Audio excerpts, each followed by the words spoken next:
वक्फ board दावा करत आहे। त्यानंतर एक लिस्ट आम्हाला मिळाली आणि त्या लिस्टमध्ये साधारणतः 156 ठिकाणी वक्फ बोर्डने दावा केलाय। तुमचा दावा कुठेतरी खरं होताना पाहायला म्हणजे काय? बघा, आम्ही जी काय माहिती काढलेली, जी काय माहिती गोळा केलेली त्यानुसार ती माहिती लोकांच्या समोर आणली होती। हा एक फार मोठा धोका आहे। वक्फ बोर्ड सारखा हा जो काही कायदा आहे, काय जो बोर्ड आहे, तो आपल्या देशामध्ये आपल्या देशाला इस्लामिक राष्ट्र बनवण्याच्या दृष्टिकोनातून पाऊल टाकण्यासाठी हे सगळे प्रयत्न हे लोकांचे चालू आहेत। सुदैवाने आज आपल्या देशात आणि राज्यात हिंदुत्ववादी विचाराचं सरकार आहे। हिंदुत्ववादी विचाराचे प्रधानमंत्री आणि मुख्यमंत्री आहेत।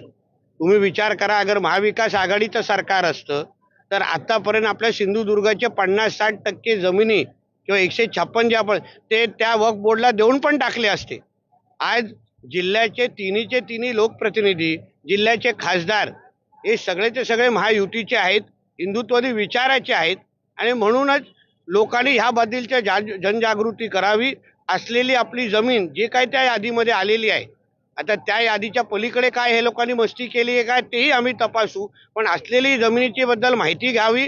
कोण कुठल्या कागदावर तुमची सही घेतायत ह्या गोष्टीवर लक्ष घालावं। संबंधित ग्रामपंचायती, संबंधित अधिकारी, ग्रामसभेमध्ये कुठले कुठले ठराव होत आहेत ह्याही बद्दलची माहिती घेतली पाहिजे, तरच ह्या सगळ्या बाबतीचा विचार करायला पाहिजे। कारण का हे मोठं जे षडयंत्र आहे त्या षडयंत्रामध्ये हिंदू समाजाला आपल्या या देशामध्ये कमी कसं करायचं, आकडा कसा कमी करायचा, यावर हे सगळ्या गोष्टी प्रयत्न असल्यामुळे आपण जनता म्हणून, नागरिक म्हणून सिंधुदुर्गच्या जनतेने सतर्क राहिलंच पाहिजे। मी जिल्ह्याच्या जनतेला विश्वास देतो, आमचं सरकार, आम्ही लोकप्रतिनिधी, आमचं केंद्र सरकार असेपर्यंत तुमच्या एकही इंच जमीन आम्ही वक्फ बोर्डला द्यायला देणार नाही, एवढं शब्द मी जिल्ह्याच्या जनतेला देतो। देवस्थानची जागा यामध्ये जास्त प्रमाणात आहे, आचऱ्यामधील जागा जास्त आहे। बघा, हाच तो मोठा धोका आहे।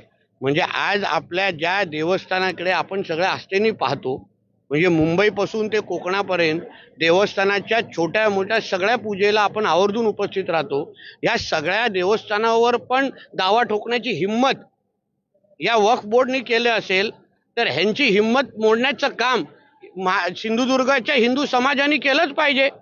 आज आपल्या देवाकडे, मंदिरांकडे हे वाकड्या नजरेने पाहण्याची हिम्मत करत असतील तर उद्या आपल्या राहत्या घरांकडे पण हे लोक सोडणार नाही। म्हणून या सगळ्या बाबतीमध्ये अभ्यास करून मीही संबंधित प्रशासनाशी बोलणार आहे, पोलीस खात्याशी बोलणार आहे, जेणेकरून अशी ही जी काय मस्ती सुरू केलेली आहे ही हिम्मत कशी तोडता येईल यावर निश्चित पद्धतीने पावलं उचलली जातील, एवढा विश्वास जिल्ह्याच्या जनतेला देतो। राज्यात आणि देशात हिंदुत्ववादी सरकार आहे, यावर ठोस पावलं उचलली जाणार आहे। आमच्या केंद्र सरकार म्हणजे आदरणीय मोदी साहेबांच्याच सरकारने वक्फ बोर्ड या कायद्यामध्ये अमेंडमेंट सुचवलेले आहेत, ज्याच्यामुळे हे जे काय ह्यांची मुजोरी आहे, हे जे काय जसं न सांगता कोणाची जमीन घेणं, कुठलाही कोणालाही अपील करण्याची मुभा नाही। आता तुम्हाला आश्चर्य वाटेल, देशामध्ये रेल्वे आणि डिफेन्स नंतर वक्फकडे सर्वात जास्त जमिनी आहेत, त्यांनी सर्वात जास्त जमिनीवर ताबा केलेला आहे। आज आपल्या एक देवस्थानावर ताबा ठोकायला सुरू केलेला आहे। उद्या आपल्या अंगणेवाडीच्या मंदिराकडे करतील, उद्या कुणकेश्वरवर करतील, कुठे हे लोक नजर फिरवतील ना, रामेश्वरवर करतील, मंदिराकडे करतील, कुठेही नजर फिरवतील ना।